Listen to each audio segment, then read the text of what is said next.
The problem you've laid out is that women and men, for that matter, have been recalibrating their identity since the dawn of the Industrial Revolution.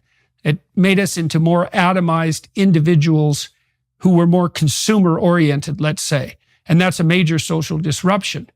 But then on the pill and the abortion side, here's something that is worth considering, I believe. So, the evolutionary biologists have identified two fundamental reproductive strategies. So imagine there's a continua, okay?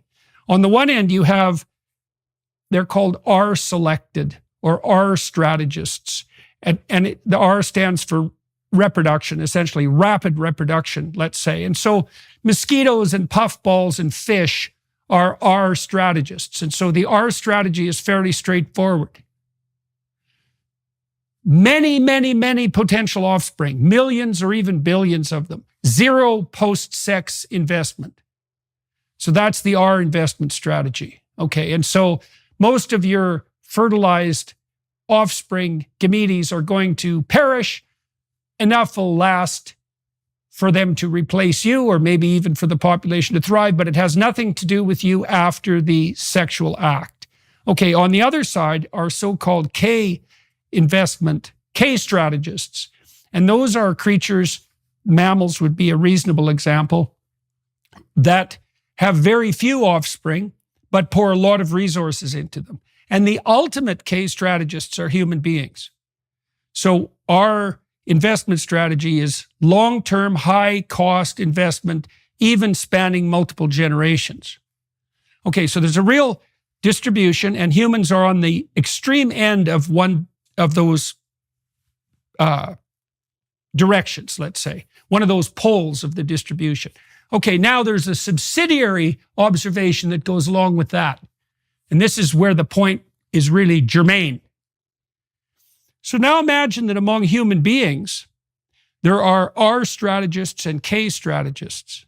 Okay, so the R strategists are ones who have many sexual partners and low investment.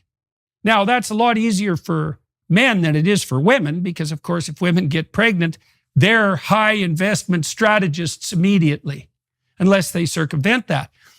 But the men can get away with it, let's say, being R strategists. Now, a further question is, just who the hell are these R strategist males? So these would be the men who are interested in multiple sexual partners, low emotional investment, and low post-sexual investment, say, in any resultant children.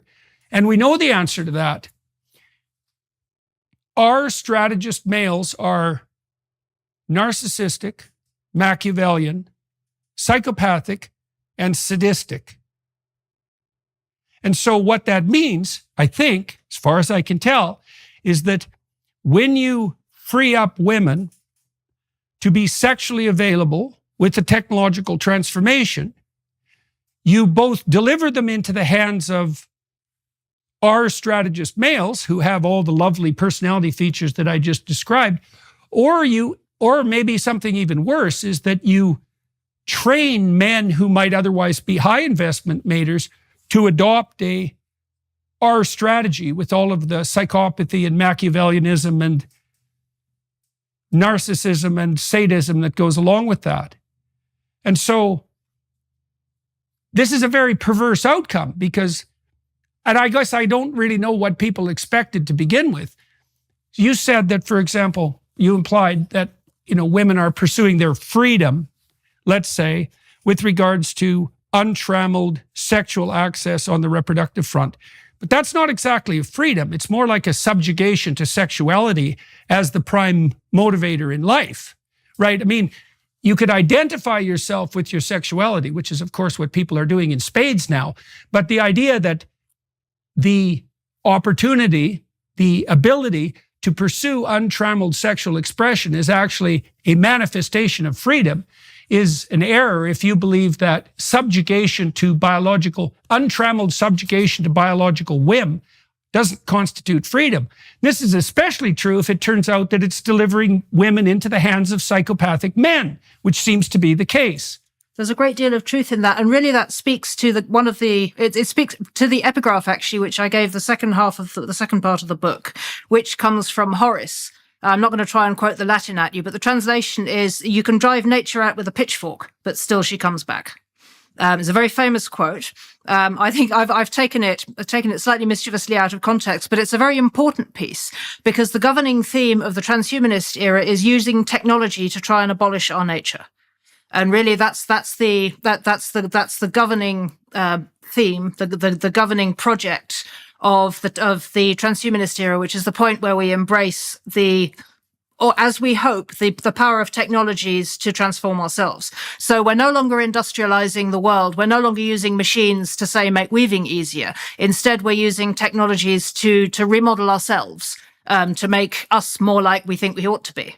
At least that's the idea. And that really begins with the contraceptive pill, which is a medical technology the original utopians, the first wave of feminist responses to the pill, were hugely optimistic about what it would do. I mean, we're some decades further down that track now, and we can see that it hasn't really worked out like that. And our mutual friend Louise Perry recently wrote a very persuasive book detailing all of the ways it hasn't really worked out like that, and all of the ways which, as you've just outlined, the sexual revolution was considerably more to the benefit of are selected, all these narcissistic, psychopathic, highly sexed and not particularly fatherly men seem to have been the net beneficiaries of this technological transformation.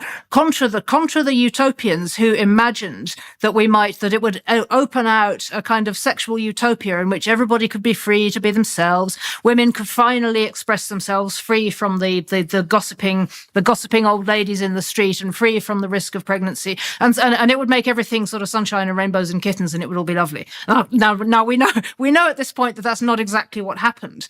But really, this serves to illustrate the utopian spirit that people have brought to the project of technologizing ourselves using essentially biotech, beginning with the chemical intervention of the contraceptive pill. But we're considerably further down that path now.